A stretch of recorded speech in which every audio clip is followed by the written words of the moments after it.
Good afternoon all print and electronic media పర్సన్స్కి. ఈరోజు Reddy college ఏదైతే మిర్చియార్డ్ వెనుకన అబాండెండ్ రెడ్డి కాలేజ్ ఉందో ఆ రెడ్డి కాలేజ్ గ్రౌండ్స్లోని కొంతమంది ఒక వారం రోజుల క్రితం గాంజాని కన్జ్యూమ్ చేస్తూ నాకు రైడ్కి వెళ్ళిన ఎస్ఐ మహేష్ అండ్ క్రైమ్ పార్టీకి వాళ్ళు దొరకడం జరిగింది. వాళ్ళని కస్టడీలోకి తీసుకొని విచారించగా తెలిసింది ఏంటంటే ఫార్వర్డ్ లింకేజ్లో ఈ పర్టికులర్ కేసులో 11 మందిని పట్టుకోవడం జరిగింది. ఆ 11 మందిలో 7గురిని ఆల్రెడీ అరెస్ట్ చేసి రిమాండ్కి పంపించడం జరిగింది. మిగిలిన 4గురిని ఈరోజు రిమాండ్కి పంపించడం జరుగుతుంది. అలానే బ్యాక్వర్డ్ లింకేజ్లో 4 కన్జ్యూమర్స్ కమ్ పెడ్లర్స్ని ఐడెంటిఫై చేయడం జరిగింది with intact 3 kilos of ganja.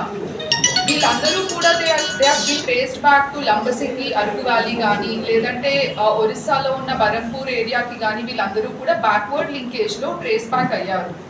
ఈ విషయ సర్కిల్ ఏదైతే ఉందో 15 మంది చుట్టూ తిరుగుతుందని మాకు అర్థమైంది. ఫార్వర్డ్ లింకేజ్లో 4, బ్యాక్వర్డ్ లింకేజ్లో 11 మంది. వీళ్ళల్లో ఒక 5గురి మీద previous crime history and NDPS cases కూడా ఉన్నాయి. గుంటూరు టౌన్లో కొన్ని ఉన్నాయి, అలానే మారేడుమిల్లిలో కూడా కొన్ని ఉన్నాయి.